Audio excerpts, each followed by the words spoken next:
Magandang umaga mga bata. Ako si Binibining Laarni ang inyong magiging guro sa Filipino. Mga bata, ang ating pag-aaralan ngayong umaga ay tungkol sa mga pangangkop na, ng, na, at G.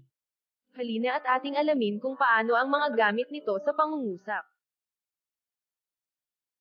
Sa araling ito, ang mga mag-aaral ay inaasahang: una, nagagamit ng wasto ang pangangkop na, ng, na, at G, sa pangungusap at pakikipagtalastasan.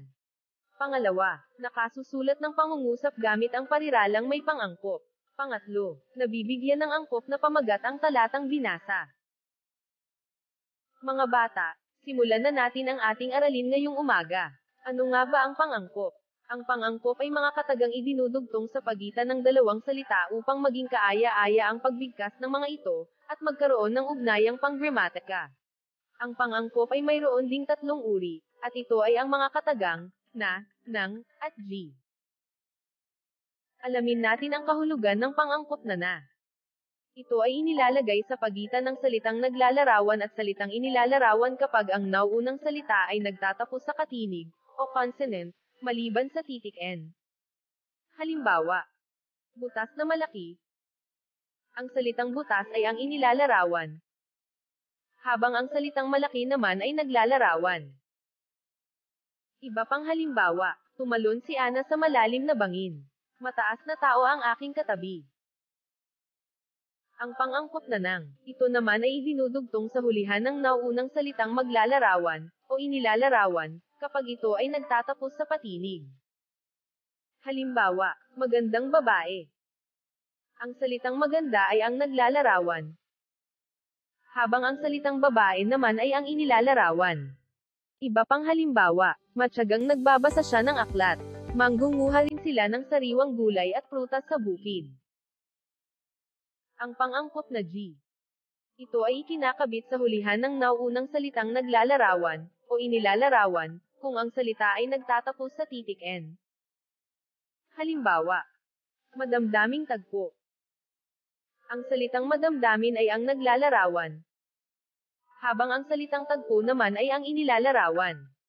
Iba pang halimbawa, mahinahong makipag-usap si Ana. Matulunging bata si Nathan. Ngayong alam nyo na ang mga pangangkop, sagutan na natin ang unang gawain. Lagyan ng, na, ng, o G, ang patlang.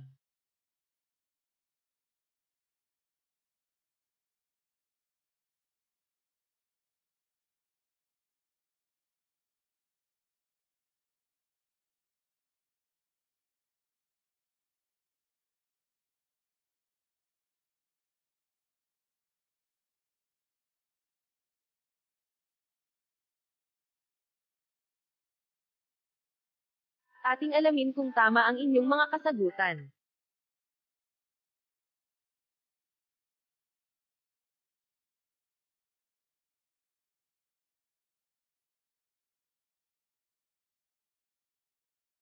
Sagutan ang pangalawang gawain. Una ng wastong pangangkop, ng, na, at G, ang bawat patlang upang mabuo ang pangungusap.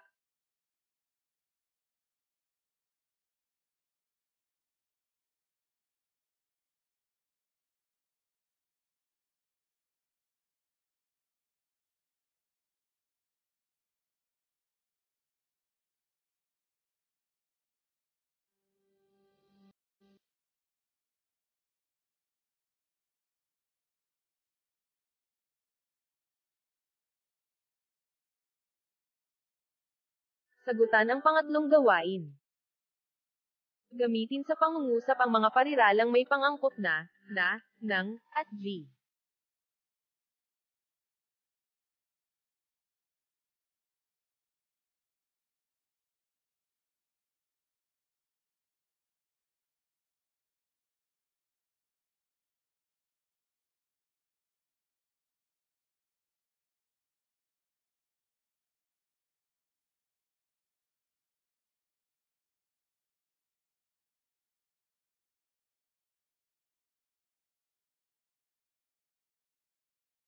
Sagutan ang pang-apat na gawain.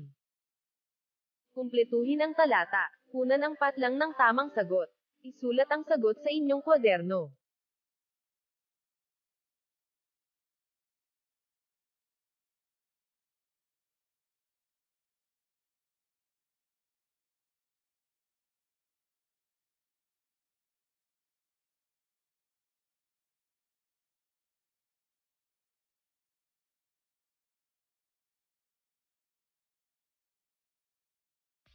Ngayon ay lubos nyo nang naunawaan ang ating aralin.